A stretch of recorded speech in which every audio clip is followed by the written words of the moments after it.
Hello student, हम हिंदी जी के important MCQ class on कर रहे हैं जो आने वाले सभी एग्ज़ाम्स के लिए बहुत ही इम्पोर्टेंट होने वाली है। यदि आपने हमारे चैनल को लाइक, सब्सक्राइब और शेयर नहीं किया है तो प्लीज़ कर दीजिए। बेल आइकन को दबा के रखिए ताकि आने वाली सभी क्लासेस की नोटिफिकेशन आप लोगों को मिलती रहे। इस समय हम भारत के इतिहास के बारे में डिस्कस कर रहे हैं, स्पेशली मुग़ल साम्राज्य के बारे में। जितने भी मुग़ल साम्राज्य में महत्वपूर्ण शासक हुए हैं, जितने भी महत्वपूर्ण युद्ध लड़े गए हैं, जितने बदलाव हुए हैं, इनके बारे में हम डिस्कस करेंगे। तो चलिए डिस्कस करते हैं। मुग़ल सम्राट औरंगज़ेब ने किस वर्ष जाजिया कर फिर से लागू किया था? जो मुग़ल सम्राट औरंगज़ेब थे, उन्होंने एक जाजिया कर लगाया था जो हर हिंदू को देना पड़ता था।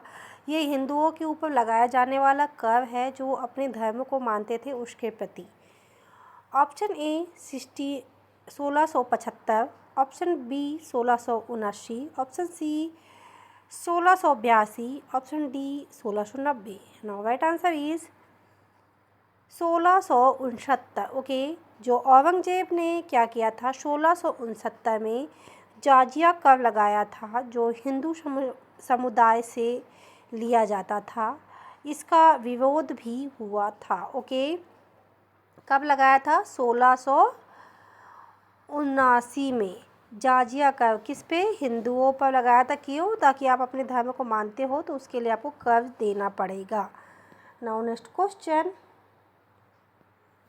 अकबर के शासनकाल में कौमी एकता का सिद्धांत किसने पेश किया था? Option A Abul Fazal, option B Birbal, option C Raja Man Singh, option D Tansen. Now right answer is Abul Fazal. जो अबुल फजल थे, अकबर के शासनकाल में कौमी एकता या राष्ट्रीय एकता के सिद्धांत को प्रस्तुत किया, जिसके तहत सभी धर्मों और जातियों को एक समान मान्यता देने का प्रयास किया। मैंने आपको पहले ही बताया था कि अकबर जो है, उनके शासनकाल में बहुत सारे पॉजिटिव बदलाव हुए जो वहाँ जिसकी वजह से जो अकबर है उसको सबसे ज़्यादा पसंद किया जाने वाला मुग़लों में शासक माना गया, क्योंकि उन्होंने काफ़ी कुछ, जैसे कि हिंदुओं को अपने हमने थोड़ी देर पहले पढ़ा, जॉर्जिया कर ये हटवा दिया था। सभी धर्मों को समानता पे लाके रख दिया था। सभी को अपने अपने धर्मों को मानने का बिल्कुल अधिकार प्राप्त हो गया था। राष्ट्रीय एकता की बात की थी जो और बहुत सारी चीज़ें हैं जो उन्होंने चेंज की थी। इसीलिए अकबर को काफ़ी यानी कि कहना चाहिए कुशल शासक कहा जा सकता है, वो थे। ठीक है। Now next question. मुग़ल सम्राट शाहजहाँ ने किस प्रमुख किले का निर्माण करवाया था? अब देखिए, यहाँ पे किला की बात हो रही है। यहाँ पे किले और स्मारक दोनों में आपको बिल्कुल डिफरेंस याद रखनी है, क्योंकि हमने प्रीवियस इसमें स्मारक पढ़े थे क्वेश्चन में। ऑप्शन ए आगरा किला, ऑप्शन बी लाल किला, ऑप्शन सी दिल्ली का लाल किला, ऑप्शन डी लाल महल। तो जो मुग़ल सम्राट शाहजहाँ है, इन्होंने जो किले का निर्माण करवाया था वो है लाल किला। ठीक है, इन्होंने लाल किले का निर्माण कराया था जो वास्तुकला का प्रमुख उदाहरण है और एक ऐतिहासिक धरोहर स्थल के रूप में प्रसिद्ध है। दिल्ली में जो लाल किला है उसका निर्माण इन्होंने ही करवाया था। Now next question.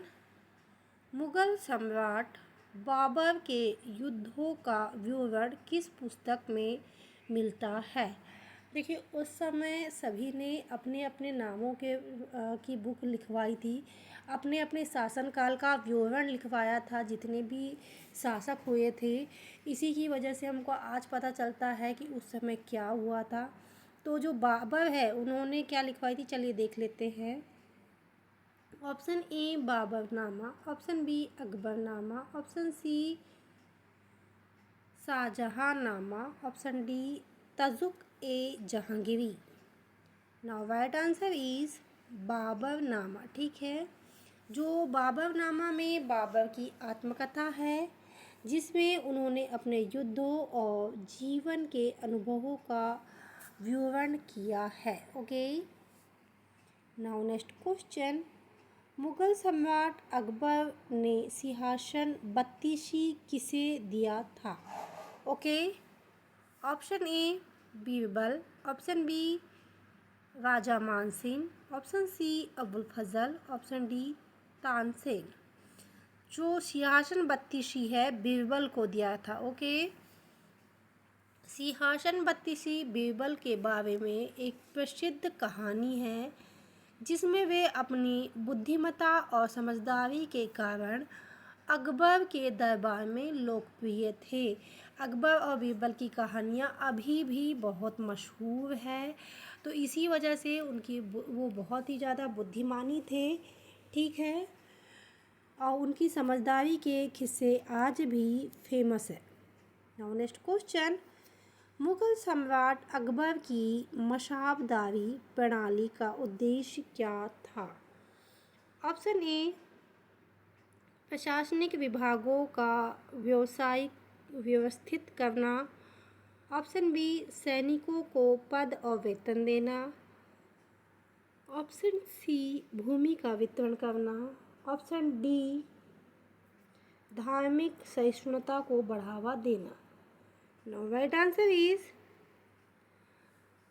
सैनिकों को पद और वेतन देना। ओके, अकबर की मशाबदारी प्रणाली में सैन्य और प्रशासनिक अधिकारियों को मशब या पद दिए जाते थे जो उनके कर्तव्यों और वेतन का निर्धारण करते थे। ठीक है, जैसी जिसकी पोस्ट, जैसा जिसका काम, वैसा उसका वेतन। Okay, now next question, Mughal सम्राट शाहजहां के शासनकाल में किस किले का विस्तार किया गया था?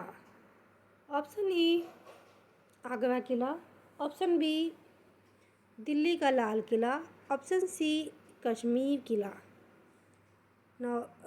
ऑप्शन सी दिल्ली किला, ऑप्शन डी कश्मीर किला। Now right answer is Agra का किला। ओके, आगरा, शाहजहां ने आगरे किले का विस्तार किया और उसे अपने शासनकाल का प्रमुख किला बनाया था। मैंने आपको पहले भी बताया था, अकबर के समय में भी आगरा इनकी राजधानी हुआ करती थी और प्रमुख वित्तीय कोष जो है आगरा में ही संग्रह करके रखा जाया करता था। Okay, now next question, Mughal सम्राट अकबर का कौन सा मुख्यमंत्री था जिसने अकबर के शासनकाल में दीन ए इलाही की शुरुआत की थी? Option A Abul Fazal, option B Birbal, option C Raja Mansingh, option D Tansen. तो क्या है? अबुल फजल। अबुल फजल ने दीन ए इलाही धर्म की शुरुआत की थी जिसका उद्देश्य विभिन्न धर्मों के बीच में सहिष्णुता और एकता स्थापित करना था। नाउ नेक्स्ट क्वेश्चन, मुगल सम्राट अकबर के समय में भारत में फारसी को क्या माना जाता था? ऑप्शन ए शाही भाषा, ऑप्शन बी स्थानीय भाषा, ऑप्शन सी धार्मिक भाषा, ऑप्शन डी व्यापारिक भाषा। नाउ राइट आंसर इज शाही भाषा। ठीक है, अकबर के समय में फारसी को शाही और प्रशासनिक भाषा माना जाता था। यह दरबार में सबसे अधिक उपयोग में की जाने वाली भाषा थी। नाउ नेक्स्ट क्वेश्चन, मुगल सम्राट औरंगजेब ने किस प्रकार की नीति अपनाई थी? ऑप्शन ए धार्मिक सहिष्णुता, ऑप्शन बी मुगलों को प्राथमिकता देना, मुसलमानों को प्राथमिकता देना,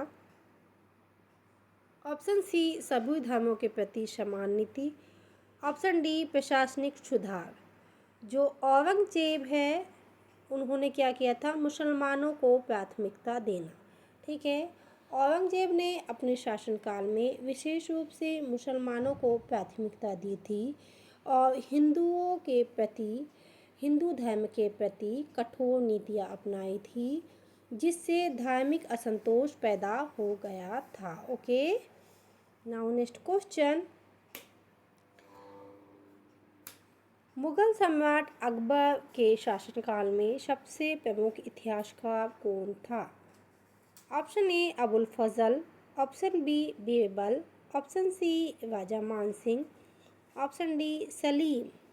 तो इतिहासकार जो थे वो थे अबुल फजल। मैंने आपको पहले ही बताया कि अबुल फजल थे, एक तो एक अकबर के विशेष सलाहकार थे। दूसरी चीज़ कि जो धार्मिक नीतियों को अपनाने का काम और बहुत सारी समानताओं को लाने का काम अबुल फजल ने किया था। और तीसरी चीज़, वो इतिहास के बहुत अच्छे जानकारक थे।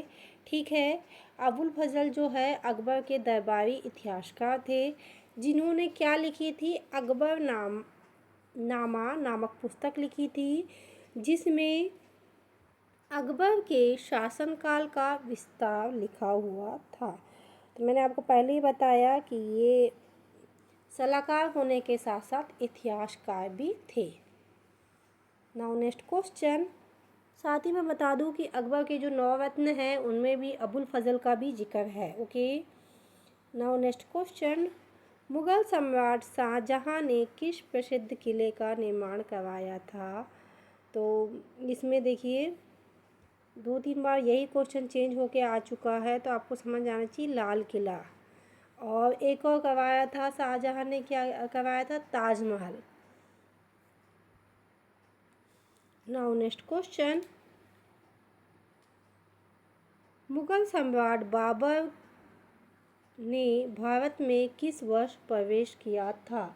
यानी कि जब बाबर भारत में आया, उसने इब्राहिम लोधी को जो पानीपत की पहली लड़ाई है उसमें हराया, और हराने के बाद से ही भारत में मुगल साम्राज्य की नींव रखी गई। तो अब हमने ये सब पहले पढ़ चुके हैं, तो अब हम क्या पढ़ेंगे कि ये किस सन में आया। तो ये आया option A 1519, option B 1526, option C 1530, option D 1540। Now right answer is 1526। Okay, जो बाबर है 1526 में पानीपत की लड़ाई, पहली जो लड़ाई हुई थी, इसमें क्या हुआ कि इब्राहिम लोदी को हरा करके इसने मुगल साम्राज्य की नींव रखी थी। Okay, now next question. Mughal सम्राट अकबर के समय में अलवर और भरतपुर पर कौन सा साम्राज्य था? Option A Rajput, option B Afghan, option C Pathan, option D Sikh. Now right answer is Rajput. Okay, Akbar के समय में अलवर और भरतपुर पर राजपूत साम्राज्य का प्रभाव था। अकबर ने राजपूतों को अपनी प्रशासनिक और सैन्य नीतियों में शामिल किया था। Okay, now next question. Mughal सम्राट शाहजहां ने किस सम्राट के साथ गठबंधन किया था, जिसमें मुगल साम्राज्य का विस्तार हुआ था? Option A Maharana Pratap, option B समुद्र सम्राट Chandragupta Maurya, option C Kachwaha Raja Man Singh, option D सम्राट अशोक। तो क्या है, शाहजहां ने किसके साथ में गठबंधन किया था? वो था कछवाहा राजा मान सिंह। ओके, शाहजहां ने राजा मान सिंह से गठबंधन किया, जो कि राजपूत कछवाहा साम्राज्य के प्रमुख थे। इस गठबंधन से मुगल साम्राज्य को राजपूतों का समर्थन मिला और साम्राज्य का विस्तार हुआ। Okay, now next question. Mughal सम्राट अकबर ने किस युद्ध में राणा सांगा को हराया था? ऑप्शन ए खानवा की लड़ाई, ऑप्शन बी हल्दी घाटी की लड़ाई, ऑप्शन सी पानीपत की लड़ाई, ऑप्शन डी कन्नौज की लड़ाई। नाउ राइट आंसर इज खानवा की लड़ाई। अकबर ने 1527 में राणा सांगा को खानवा की लड़ाई में हराया था। इस युद्ध में अकबर की सत्ता को स्थापित करने में मदद मिली थी। Okay, now next question. Mughal सम्राट शाहजहां ने अपनी पत्नी मुमताज महल की याद में किस प्रसिद्ध स्मारक का निर्माण किया था? ये बहुत ही फेमस क्वेश्चन है और फेमस जगह भी है। Option A Qutub Minar, option B Taj Mahal, option C Lal Qila, option D Jama Masjid. Now right answer is Taj Mahal. क्या है? शाहजहां ने अपनी पत्नी मुमताज महल की याद में ताजमहल का निर्माण करवाया था, जो दुनिया के 7 अजूबों में शामिल है। Now next question. मुगल सम्राट औरंगजेब ने किस धर्म से संबंधित जॉजिया कर पुनः लागू किया था? तो ये हम कई बार पढ़ चुके हैं। वो क्या है? हिंदू धर्म से। ठीक है। सन 1669 में क्या किया था? हिंदू समुदाय पर जॉजिया कर लागू किया था, जिसमें हिंदू मुसलमानों संबंधों में भी तनाव उत्पन्न हो गए थे। Now next question. मुगल सम्राट बाबर ने सुल्तान ए हिंद किसे कहा था? Okay, option A Raja Ranjit Singh, option B सम्राट अकबर, ऑप्शन सी सुल्तान महमूद गजनवी, ऑप्शन डी सुल्तान मुसद्दीन इस्लामुद्दीन। ऑप्शन डी सुल्तान मुसद्दीन इल्तुतमिश। ओके, तो सुल्तान हिंद सिर्फ एक को ही कहा गया था। ओके, वो कौन थे? सुल्तान मुसद्दीन इल्तुतमिश। ओके, बाबर ने सुल्तान सुबुद्दीन इल्तुतमिश को सुल्तान हिंद के रूप में सम्मानित किया था। इल्तुतमिश दिल्ली सुल्तान के प्रमुख थे। ओके, सल्तनत के प्रमुख थे। Now next question. मुगल सम्राट अकबर ने किस साम्राज्य का विस्तार किया? सुल्तान हिंद बाद में अकबर को भी कहा गया, लेकिन जब पहली बार ये शब्द इस्तेमाल हुआ तो वो अकबर के लिए नहीं था, वो था सुल्तान सदुद्दीन इल्तुतमिश के लिए। Okay, now next question. Mughal सम्राट अकबर ने किस साम्राज्य का विस्तार किया? Option A Afghan, option B it is a printing mistake, ये मुगल है, मुगल नहीं है, मुगल साम्राज्य, ऑप्शन सी राजपूत साम्राज्य, ऑप्शन डी मौर्य साम्राज्य। Now right answer is Mughal साम्राज्य। ओके, अकबर ने मुगल साम्राज्य का विस्तार किया और अपने साम्राज्य की सीमाओं को उत्तर, दक्षिण, पश्चिम और पूर्व में फैलाया। Now next question. मुगल सम्राट हुमायूं की मृत्यु किस दुर्घटना से हुई थी? ऑप्शन ए युद्ध में, ऑप्शन बी महल की सीढ़ियों से गिरकर, ऑप्शन सी जहर खाने से, ऑप्शन डी प्राकृतिक कारणों से। नाउ राइट आंसर इज महल की सीढ़ियों से गिरने से। ओके, हुमायूं की मृत्यु 1556 में उनके महल की सीढ़ियों से गिरने के कारण हुई। उनकी मृत्यु के बाद उनका साम्राज्य उनके बेटे अकबर को मिला। ओके, यानी कि अकबर किसके पुत्र है? हुमायूं के पुत्र है। Okay, now next question. Mughal सम्राट अकबर ने किस युद्ध में हल्दी घाटी में राणा प्रताप को हराया था? जो ये सीढ़ियों से गिरने से हुई थी, ये भी इनके खिलाफ षड्यंत्र रचा गया था और उन्हें सीढ़ियों से गिराया गया था, जिससे उनकी मृत्यु हो गई। इस वजह से अकबर को बहुत ही कम उम्र में राजपाट संभालना पड़ा था। ओके, तो ऑप्शन क्या है? खनवा की लड़ाई, ऑप्शन बी पानीपत की पहली लड़ाई, ऑप्शन सी हल्दी घाटी की लड़ाई, ऑप्शन डी करनाल की लड़ाई। Now right answer is Haldi Ghati की लड़ाई। अकबर और राणा प्रताप के बीच में 1576 में हल्दी घाटी में लड़ाई लड़ी गई थी। हालांकि अकबर की सेना ने इस युद्ध में जीत हासिल की थी, राणा प्रताप ने इसे एक प्रतीकात्मक संघर्ष बना दिया था। नाउ नेक्स्ट क्वेश्चन, मुगल सम्राट अकबर के दरबार में नवरत्न का क्या मतलब था? ऑप्शन ए, अकबर के 9 प्रमुख मंत्री। ऑप्शन बी, अकबर के 9 प्रमुख सेनापति। ऑप्शन सी, अकबर के 9 प्रमुख कवि। ऑप्शन डी, अकबर के 9 प्रमुख संगठन। Now right answer is Akbar के 9 प्रमुख मंत्री। ओके, कौन थे?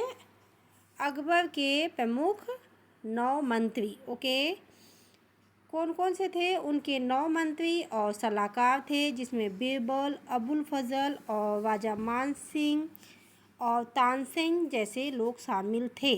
ठीक है। नाउ नेक्स्ट क्वेश्चन, मुगल सम्राट बाबर का मूल देश कौन सा था? Option A, Bharat. Option B, Turkey. Option C, Afghanistan. Option D, Uzbekistan. तो जो बाबर का मूल देश था अजबिकिस्तान। ओके, बाबर का जन्म 1483 में अजबिकिस्तान के फरघान घाटी में हुआ था। वे तैमूर साम्राज्य के वंशज थे और उनका असली नाम जहीरुद्दीन मोहम्मद बाबर था। Okay, now next question, Mughal सम्राट शाहजहां के शासनकाल में कौन सा प्रसिद्ध ऐतिहासिक स्मारक बनाया गया? तो ये बनाया गया था ताजमहल। ओके, किसके लिए बनाया गया था? शाहजहां ने अपनी पत्नी मुमताज़ महल के लिए बनाया गया था, जो आजकल विश्व धरोहर यूनेस्को द्वारा मान्यता प्राप्त है।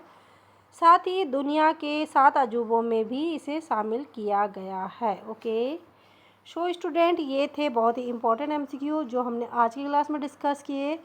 आई होप ये MCQs आपके आने वाले सभी एग्ज़ाम्स के लिए इम्पोर्टेंट रहने वाले हैं। सो प्लीज़, आपने यदि हमारे चैनल को लाइक, सब्सक्राइब और शेयर नहीं किया है तो जाके कर दीजिए। बेल आइकन को दबा के रखिए ताकि आने वाली सभी क्लासेस की नोटिफिकेशन आप लोगों को मिलती रहे। Thank you for watching.